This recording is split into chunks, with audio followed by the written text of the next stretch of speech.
So we're here with the former Oxford University philosopher and educationalist Mary Warnock, who more than 3 decades ago started to consider the ethical implications of the birth of the first IVF baby, Louise Brown. Mary, give me a feel for what an impact the birth of Louise Brown made in 1978. It was extraordinary, really, because most people, including myself, knew nothing about the work that had been going on, obviously, for many years to try to produce an IVF baby in the laboratory, an embryo in the laboratory. But most people knew nothing about it at all. So it came as a bombshell, really, when the announcement was made that an embryo had been produced in the laboratory and successfully implanted, and Louise Brown was born. And it was very exciting. And the press loved it at first. It had very, very positive headlines. But that very soon changed, actually. And the general feeling was that this was somehow going too far. It was science doing things that science oughtn't to do, playing God. And I think there was a marvellous television programme showing Mr. Steptoe, who was the surgeon involved, and Bob Edwards, his colleague, looking at this embryo. And Mr. Steptoe said, "We've created a baby." And this really got to people. I mean, they began to think this was God's role to create babies. And so there was quite soon a reaction against what was happening. If you did produce an embryo, you couldn't be sure that that embryo was going to be perfect. And if it wasn't perfect, then you would have to destroy it. And the idea of producing embryos in the laboratory and throwing half of them away appalled people, because they thought it was like throwing a baby away. So, Mary, tell me, what was the Warnock Committee asked to do precisely?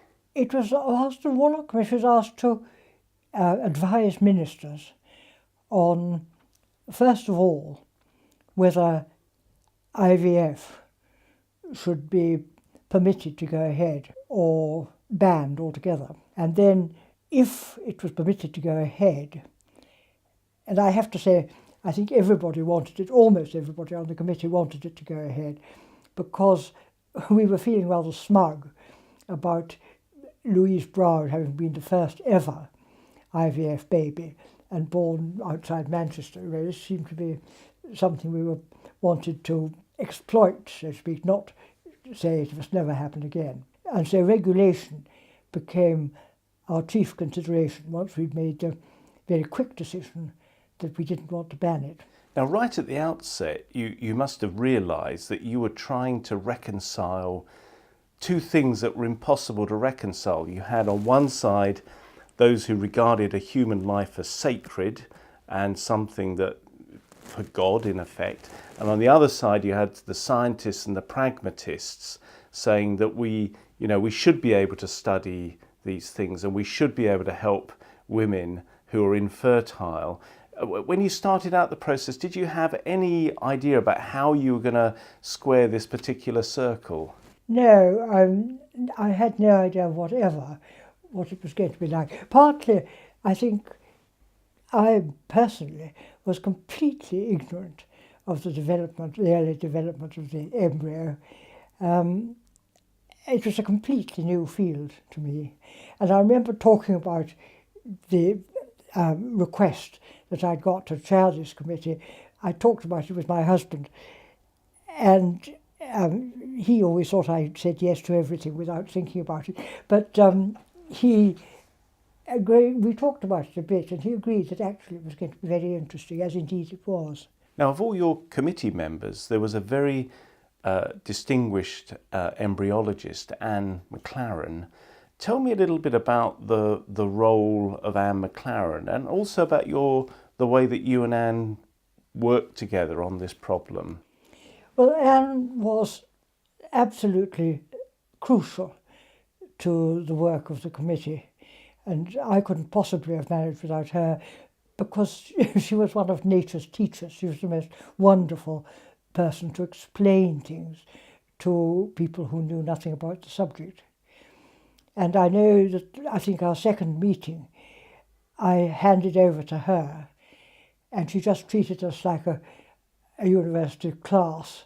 We sat quietly, and she stood at a blackboard or whiteboard and drew diagrams of the developing embryo right from the beginning in terms that we could all understand. You eventually came upon the 14-day limit as the latest at which human embryos could be allowed to grow in the laboratory. Tell me about how you got to that rationale and why 14 days and not a different period. Well, Anne had explained to us the outlines, simplified but intelligible, of the development of the embryo, and at about 13 or 15 days, there developed a cluster of cells within the embryo that would ultimately turn into the central nervous system. So before that cluster of cells had developed a sort of plate of cells in the middle of the cells that made up the embryo, before that happened, there was no vestige of a central nervous system in the developing embryo. So therefore it was quite impossible that that embryo should suffer in any way, whatever happened to it. It just didn't have the apparatus by which we feel pain or pleasure or anything else. So it is a very, very primitive organisation. Some members of the committee were quite keen to determine when research should stop in terms of how far the embryo had developed. But I'm afraid I put an end to that because I thought rogue scientists might come up with much older embryos and say my embryo was a late developer and didn't get to that stage. And I thought 14 days was certain and simple. I mean, everybody can count to 14, because by that time we decided that this was a matter not just for medical guidelines, but for legislation. And the law, above all things, needs certainty. But I've heard other people also say that that's a time after which the embryo can't possibly split into two embryos or two embryos reconverge again. Was that a factor too, or was that a Yes, different... it was a factor, because not a terribly important one, but it is the case that is the last 14 days is the last time when identical twins can separate themselves one from another. So that before 14 days, one's talking about something that may ultimately be two embryos, not one. And that was a kind of a factor, but not a very important one. And then among the committee itself, how much consensus was there around the 14-day limit? Well, there was sort of hypothetical consensus in the sense that there were some members of the committee who, at the beginning and at the end, were hostile to the whole enterprise. They didn't want legislation to allow in vitro fertilisation at all. And they didn't want any experiments to involve the very early embryo. In fact, they didn't want embryos produced in the laboratory at all. At least two people on the committee who remained unconvinced. One of them, understandably enough, was a Roman Catholic. Mary, when you did the research for the report, I presume you met Steptoe and Edwards, and did you meet the Brown family as well? How much? We never met the Brown family. We were very anxious that they shouldn't be exploited. And they had another daughter quite soon after, but also by IVF, after Louise. But we wanted to keep them, I rather wanted to keep their names out of it, but that wasn't possible because the press had already blazoned their names around when the baby was first born. But I don't know that Louise Brown has suffered very, very much for it. I don't know. But it seemed to me a bit unfair that she should be a kind of object of wonder. Bob Edwards gave evidence. Mr. Steptoe didn't survive very long. He died quite soon during this period. So your report appeared in 1984, and what were the key recommendations in the report? Well, our very first recommendation was that there should be established what's now the authority, a body that monitors all IVF births, whether they're carried out privately or by the National Health Service, in all clinics, and which has responsibility for making sure that the regulations are actually adhered to and the law is kept. And that was our recommendation one, and it has been very important. And so when the report was published in 1984, what sort of reception did it get? Mixed is all I can say.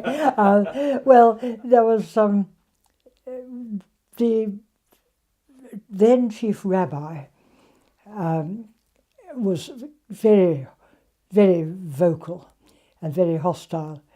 And there was when the report was published, there was a headline in the Times. He'd written an article for the Times, and the headline was "Warnock Destroys Morality," which pleased my husband very much. But he remained a complete and vocal opponent of the report and of the legislation when it came. Looking back at the report today, more than 3 decades ago, how well do you think it's held up? I think it's held up quite well, particularly the 14-day rule, which has reconciled quite a lot of people who would have been against it. I'm perfectly sure that we wouldn't have got the report accepted and turned into legislation in 1990. We wouldn't have got that through Parliament if it hadn't been for the 14-day limit. Now, of course, it's only recently that scientists have been able to grow embryos, in theory, up to 14 days, thanks to the work in the Rockefeller and Magda Zernicka-Goetz in Cambridge. Do you think it's time now to reassess the 14-day rule? It's a very important question, actually, because the people who are in favour of extending the 14 days, some say to 21 days, say that there's an immense amount that we could learn about the development of the early embryo, which would be of great help, not so much to infertility, to tackling infertility, as to tackling hereditary disease and how genetic defects develop during the days beyond 14 days. And I do see the arguments for looking at that, but I have to say I am pretty cautious about it, because the enemies of IVF and the enemies of research using embryos, stem cell research, and all the things that have developed, I think they would marshal their forces, these opponents, and they would say, this is exactly what we foresaw. As soon as it became possible to keep an embryo alive up to 14 days, then the slippery slope opened up, and now scientists are demanding to go further and extend it, and this will go on and on. And this has always been their argument. And they will now say the only reason that more time hasn't been demanded is that up till now it hasn't been possible to keep the embryo alive so long. As soon as it is, look what happens. So I really rather fear that. There's quite a long time between 5 days and 14 days. There must be a good deal of research that can be done usefully on that longer period that's now become possible. I wondered if, in terms of the attitudes of society or ethics in general, whether things have changed in any dramatic way since 1984. Well, in one way, I think they've changed very much in the sense that IVF is more or less a routine procedure now. And though it's time-consuming and disagreeable, there is a very large number of IVF babies in the world who are now grown up. I've just acquired 2 great-grandchildren, twins, by IVF, who I feel rather proprietorial about. But I think, yes, in one way, things have changed very much. I don't think there are many people left who think IVF is somehow unnatural or contrary to God's laws. Not nearly so many as there were when it all started. I think just finally, what sort of new technologies are being developed now that you think might present difficult ethical challenges in the short and medium term? The whole question of genetic modification is a very tricky question. Pre-implantation selection of embryos has worked pretty well. And one of the most noticeable things when the report finally got discussed, or rather the bill that arose out of the report finally got discussed in the House of Lords where it started, was the way that the emphasis of the discussion had switched by then, it was 1990, from remedying infertility to eliminating hereditary genetic diseases, where one could use IVF, inspect the embryos that were fertilized, and pick out the healthy ones and discard the rest. And this was an immensely exciting thought. People had got more or less accustomed to the notion of IVF, but this new development of dealing with genetically inherited disease struck them afresh as something wonderful that was going to come out of it. And Anne McLaren and I did work quite hard in the 6 years between the publication of the report and its discussion as a bill, really sort of tramping the country, talking to school children, to undergraduates, to parliamentarians, to anyone who asked us, and explaining the report. And of course Anne was brilliant at doing that. You must be rather proud of the report, looking back on it. Well, I suppose so. I suppose so. It's the only thing that I can think of. If I'm feeling very depressed, I think, well, at least I did that. I can't think of anything else that I can think, gosh, I did manage to bring that off. But, I mean, I couldn't have done it, not only without Anne McLaren, but without the civil servants, well, particularly one civil servant, a scientist, who was absolutely brilliant at sifting through the evidence and going to Europe and seeing what was going on elsewhere and so on. And I'm very grateful to him as well. Mary Warnock, thank you very much indeed for talking us through your report, which has to be the most influential bioethics report ever. So thank you very much.